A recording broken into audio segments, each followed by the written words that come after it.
J'ai décidé de vous présenter le nouveau joujou de l'atelier et puis de vous faire un petit tour du propriétaire, voir ce que ça va apporter.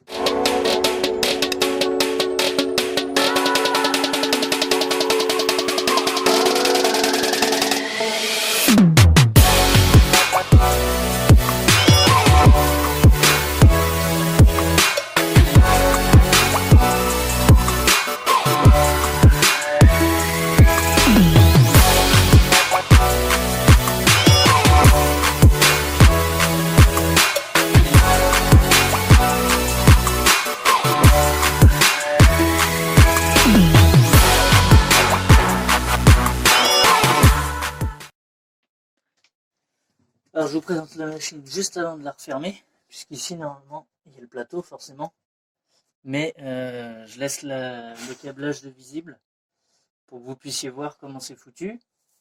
Le modèle de la machine, c'est une RS CNC 32, c'est Maker FR qui fait ce truc là, donc c'est une CNC avec une partie qui est imprimable en 3D, elle est un peu poussiéreuse, hein. C'est normal.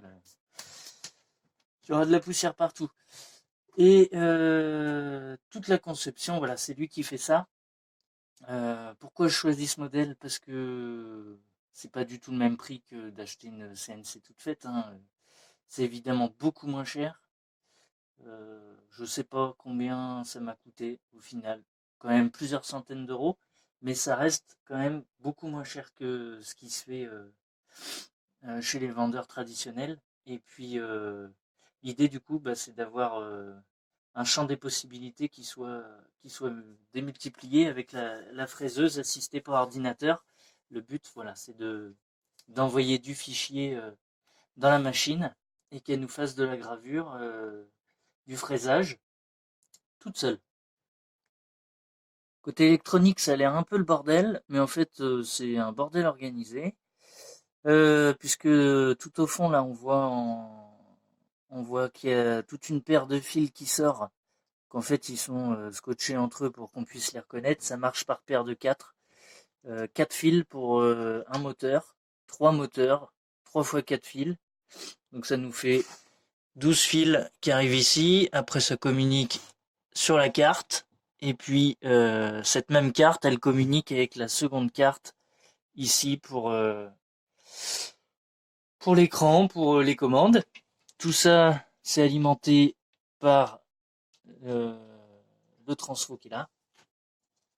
Et puis voilà, on a des fins de course ici qui permettent de stopper la machine en cas d'urgence.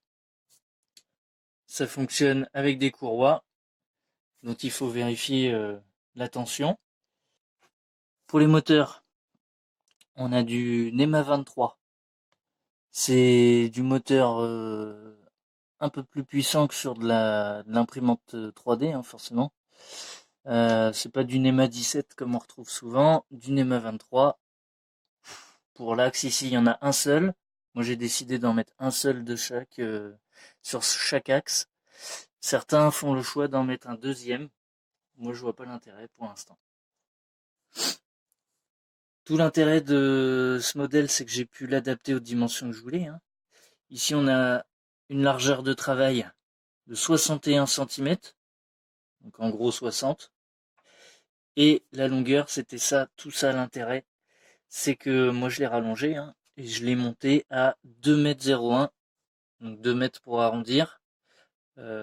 L'utilité pour moi, c'est de faire l'usinage des skis, hein, de monter jusqu'à des paires qui vont frôler les 200 cm sans souci pour faire les semelles, les noyaux, tout ce que j'ai besoin sur les paires de skis. Et puis après, au quotidien, on travaillera sur la première partie de surface.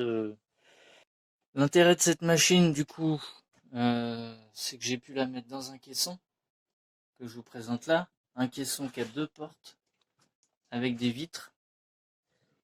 C'est pour limiter la poussière. Voilà. Il y a une installation aspirateur qui va venir, que j'ai pas encore mis. Mais l'idée, pousse-toi le chien. Oh là là. L'idée, voilà, c'est qu'au quotidien, je vous montre. Attends, je pose la caméra. Donc l'idée, c'est qu'au quotidien, refermer en boîte et que ce soit étanche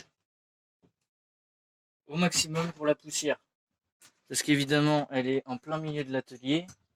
Pour le rendre utile, comme c'est pour faire mes skis, normalement j'ai mes moules qui sont ici. L'idée c'est de pouvoir les mettre là, avec sûrement un caisson ici. Je vais voir pour la presse sous vide. Et puis ici un rayonnage. Voilà. Et un grand plateau qui fait 2,20 m de long pour pouvoir travailler la confection des skis ou faire toute autre chose quand c'est du meuble classique. Ici un dernier petit truc. J'ai fait le même principe. J'ai mis l'imprimante 3D là-dedans, derrière une vitre. Bon, ça c'est pour... c'est un petit support pour filmer. C'est juste pour le fun, pour faire de la prise de vue. Mais voilà, dans une petite boîte étanche, toujours le même concept. Une dernière chose, le meuble est sur roulette, puisque l'idée c'est qu'il vienne ici quand je viens travailler. Si vous voulez des infos sur la fabrication, la conception, il y a même un gros forum. Moi, heureusement, je suis très nul en électronique. Heureusement que le forum était là pour m'aider à tous les branchements. C'est vraiment accessible. Vous allez voir Maker FR et c'est la RS-CNC 32. Je vous ferai des petites vidéos retour quand il y aura de l'usinage qui sera fait. Merci d'avoir regardé et d'être conciliant pour le chien qui nous dérange. Ciao, ciao.